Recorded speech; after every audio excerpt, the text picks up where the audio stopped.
கர்த்தருடைய நாமம் மகிமைப்படுவதாக. உபாகமம் புத்தகம் 10ஆம் அதிகாரம் 12, 13 வசனங்கள்.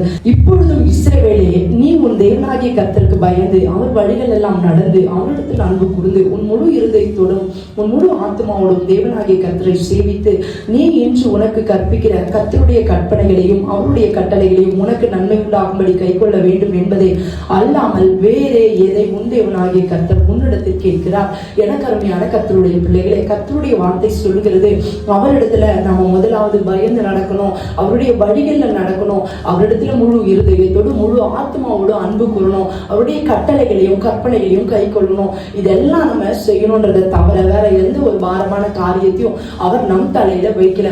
இன்னைக்கு ஆண்டவரை நேசிக்கிற நம்ம ஆண்டவரிடத்துல பாருங்க எவ்வளோ நன்மைகளை பெற்றுக் கொண்டிருக்கிறோம். ஒரு காலை ஜபம், ஒரு சிம்பிளான காரியம் தான், ஒரு காலையில எழும்பி ஜபிக்கிற ஜபம். ஆனா எத்தனை பேர் காலையில எழும்பி ஆண்டவர் இடத்துல நம்ம கடந்து போகிறோம்? எத்தனை பேர் ஆண்டவர்கிட்ட போய் பேச தயாரா இருக்கிறோம்? நேசிக்கிறோம்னு பாடல்ல பாடுறோம், ஆனா உண்மையா அந்த செயல் இருக்கான்னு கேட்டா நிச்சயமா அனைவருடைய வாழ்க்கையில இல்ல. நிறைய பேருக்கு இருக்கிற ஸ்ட்ரகிள் காலையில எழும்பி ஜபிக்கிறது தான். இன்னைக்கு அன்பு கூறணும்னு சொன்னோம்னா நிச்சயமா நம்ம அதிகாலை ஜபத்தை செய்வோம். அதே மாதிரி நம்ம வாரம் தோறும் நம்ம திருச்சபைக்கு போகிறத நம்ம விடவே மாட்டோம். கர்த்தரை சேவிக்கிறத யாராலையும் தடுக்க முடியாதுன்னு சொல்லி நம்ம ஆராதனைக்கு வந்துருவோம். பாருங்க, காணிக்கை தசம பாகங்களை பார்க்கிறோம். நீங்க தேவனிடத்துல கீழ்ப்படிந்து அவருக்காக நீங்க செய்கிற காரியங்களை கர்த்தர் மிகவும் நேசிக்கிறார்.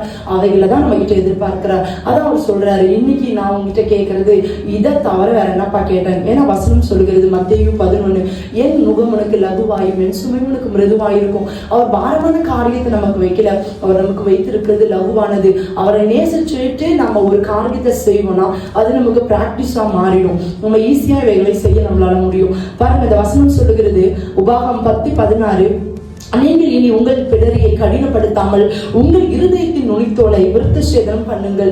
ஆமென். இன்னைக்கு கீழ்ப்படிய முடியாத இருக்கிற காரியங்கள், நம்முடைய இருதயத்தின் நுனித்தோலை விருத்த சேதனம் செய்யணும்னு சொல்லி வேண்டாத காரியத்தை கட் பண்ணி போட்டுட்டோம்னா, தேவையில்லாத வாழ்க்கை விட்டு ஒதுக்கிட்டோம்னா நிச்சயமாய் கர்த்தர் அவரை சேவிக்க, அவரை ஆராதிக்க, அவரிடத்துல அன்பு கூற தடையா இருக்கிறத இன்னைக்கு நம்ம எடுத்து போட்டோம்னா கர்த்தர் நமக்கு நிச்சயமாய் இவைகள் எல்லாவற்றையும் கை கொண்டு கீழ்ப்படிந்து நடக்க கிருபை தருவாராக. இந்த வார்த்தையின்படி நம்ம வாழ ஒப்பு கொடுப்போம். இன்னைக்கு நம்ம எங்க விழுந்தோன்னு சீர்தூக்கி பார்த்து சீர்படுத்திக் கொள்ள ஒப்பு கொடுப்போம். அப்பொழுது கர்த்தர் நம்மை ஆசீர்வதிப்பாராக. God bless you.